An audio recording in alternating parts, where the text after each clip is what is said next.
Il était une fois une pauvre veuve, et elle avait un fils, Jack, et une vache, Belianka. La vache donnait du lait tous les matins, et la mère et le fils le vendaient au bazar, et c'était ainsi qu'ils vivaient. Mais une fois, Belianka n'a pas donné de lait, et il n'avait pas de nourriture.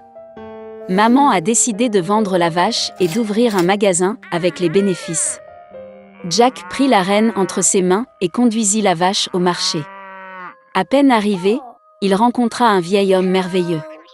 Il a dit qu'il aimerait échanger la vache de Jack contre des haricots. Et avec ces mots, il sortit une poignée de quelques haricots étranges de sa poche. Le vieil homme a dit que ces haricots étaient magiques. Ils doivent être plantés le soir et le matin, ils pousseront jusqu'au ciel même. Jack est devenu très intéressé et a accepté. Le garçon est rentré tôt. La mère était très en colère qu'il ait donné la vache laitière dans toute la région pour une poignée de haricots méchants. Mais Jack se souvint des paroles du vieil homme et décida qu'il n'y avait rien à faire, et planta les haricots dans la cour. Il monta dans son grenier, triste, et s'endormit. Le matin, Jack s'est réveillé et a vu quelque chose comme un grand arbre dans la cour. Et cela, il s'avère que ces haricots ont germé, et l'énorme tige a continué à pousser vers le haut jusqu'à ce qu'elle atteigne le ciel même. Jack a sauté sur la tige et a grimpé comme une échelle. Il a grimpé et est monté et grimpé, jusqu'à ce qu'il atteigne enfin le ciel. Là, il vit une route longue et large qui le conduisit à un immense château.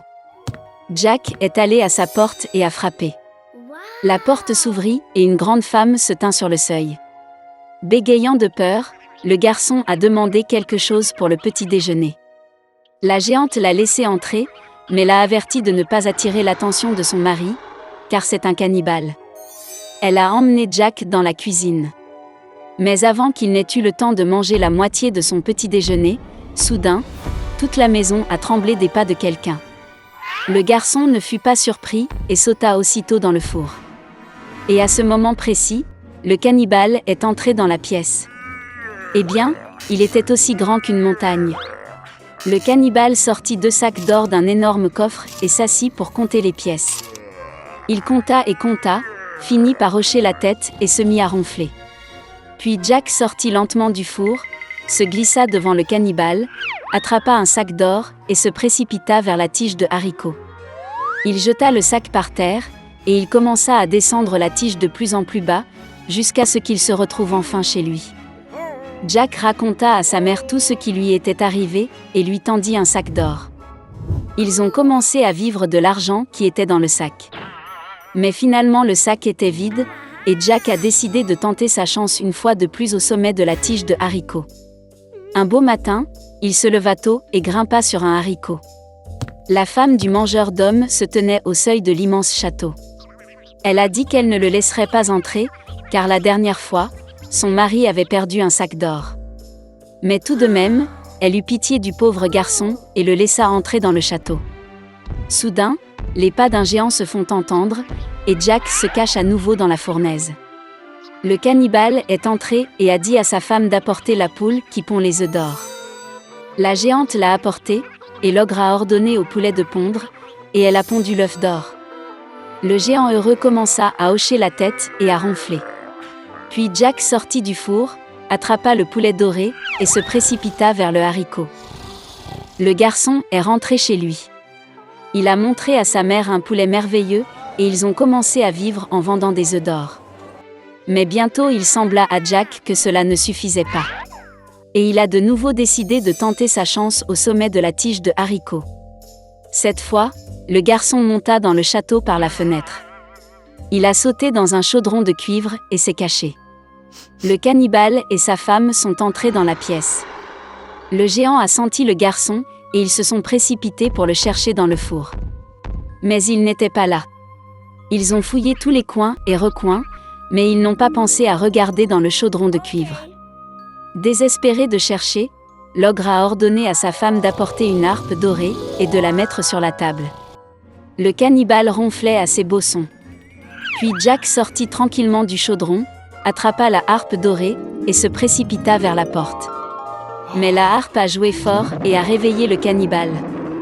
Jack courut tête baissée, sautant sur une tige de haricots, et le géant à sa poursuite. Jack est descendu chez lui et a crié à sa mère de porter la hache. La mère est sortie en courant avec une hache à la main, le garçon a attrapé la hache et a commencé à hacher le haricot. L'ogre sentit la tige se balancer violemment et s'arrêta. Puis Jack a frappé à nouveau avec une hache et a coupé le haricot.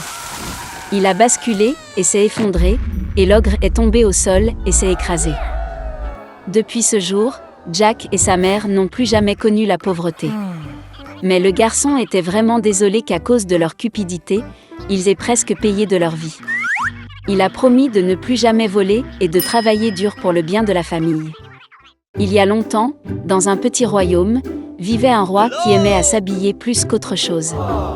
Il pouvait passer des journées entières dans la loge, s'exhibant devant le miroir dans de nouvelles robes. Ainsi, pour chaque occasion de la vie, que ce soit un voyage au théâtre ou juste un petit déjeuner, le roi avait préparé les meilleurs tissus et robes. Et puis un jour, 2 escrocs sont arrivés dans le royaume. Dans les rues de la capitale, ils ont entendu parler d'un roi qui adore se déguiser. Et puis un plan astucieux a mûri dans l'esprit des trompeurs. Ils ont décidé de se faire passer pour des tisserands capables de fabriquer un magnifique tissu, mieux que rien ne pouvait être imaginé. Et pour que le roi leur prête définitivement attention, les escrocs ont répandu une rumeur selon laquelle leur tissu avait des propriétés magiques. Il est complètement invisible pour ceux qui sont impénétrables. Quand le monarque a entendu parler des incroyables tisserands qui sont apparus dans son royaume, il était très heureux. Après tout, il eut enfin l'occasion de comprendre lequel des conseillers royaux et des sujets est stupide. Le lendemain, le roi convoqua les tisserands, les couvrit d'or et lui ordonna de coudre la meilleure robe à partir de tissus magiques et de fils d'or. Okay. Ensuite, les trompeurs ont pris tous les matériaux précieux, ont pris l'or et se sont mis au travail. Ils se sont assis devant les machines royales vides et ont commencé à faire semblant de coudre une robe magique pour le roi.